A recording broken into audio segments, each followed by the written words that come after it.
കൈയെല്ലാം കൊടുത്ത്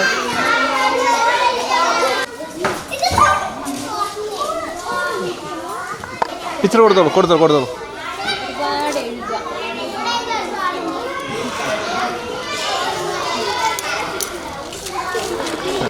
എൻ്റെ പേര് നന്മ തേജസ്വിനി. ഈ കഥ ഏതാ ഞാൻ കാരണം എന്ന് വെച്ചാൽ ഇന്നലെ മാഷില്ലായിരുന്നു, പനിയായിരുന്നു. ഉച്ചക്കാണ് വന്നത്. എന്നിട്ട് രാവിലെ സുബൈദ ടീച്ചർ കഥ എഴുതാൻ പറഞ്ഞു. അങ്ങനെ ഞാൻ കഥ എഴുതി. ഞാൻ ആടുജീവിതം എന്ന കഥ ഏതാന്ന് വിചാരിച്ചിട്ട് ഞാൻ അത് എഴുതി. പിന്നെ ശ്രീജിത്ത് മാഷിൻ്റെ അടുത്ത് കാണിച്ചു കൊടുത്തു.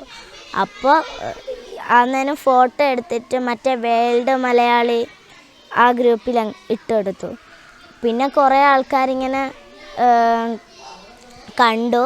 ഇങ്ങനെ എനിക്ക് കുറേ ആൾക്കാർ ഇങ്ങനെ അഭിനന്ദിച്ചു. വല്ലാത്ത സന്തോഷം ഇങ്ങനെ തോന്നുന്നുണ്ട്. സിനിമയൊന്നും കണ്ടിട്ടില്ല. സിനിമ അമ്മ കാണിച്ചിരുന്നു പറഞ്ഞു. കാരണം അമ്മയ്ക്ക് എന്തോ പേടി സിനിമ. അമ്മ കഥ പറഞ്ഞു തന്നിട്ടുണ്ട്. അപ്പോൾ അതുപോലെ ബുക്കിലേക്ക് എഴുതി വെച്ചതാണ്. അമ്മ കഥ പറഞ്ഞു തന്നതാണ് ഞാൻ ഇപ്പം ബുക്കിലേക്ക് എഴുതിയത്.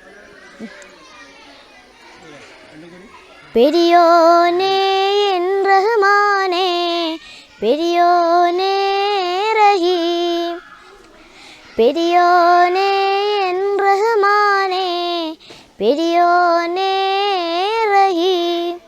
അങ്ങാകലെ അങ്ങാകലെ മണ്ണിൻ പുതുമഴ വീഴണുണ്ടേ, മണ്ണിൻ പുതുമഴ വീഴണുണ്ടേ. നെഞ്ചിലൊരാളുടെ കണ്ണീർ വീണപ്പോൾ, നെഞ്ചിലൊരാളുടെ കണ്ണീർ വീണപ്പോൾ ഇങ്ങിരുന്നാലും അറിയണുണ്ടേ. ഞങ്ങളുടെ വിദ്യാലയത്തിലെ മിടുക്കിയായ വിദ്യാർത്ഥിയാണ് നന്മ തേജസ്വിനി. അവൾ ഈ സ്കൂളിൻ്റെ യശസ് വാനോളം ഉയർത്തിയിരിക്കുകയാണിപ്പോൾ.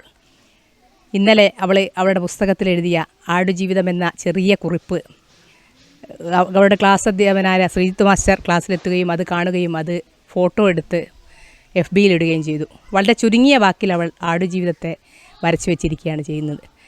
ഈ സ്കൂളിനത് അഭിമാനമാണ്, സന്തോഷമാണ്.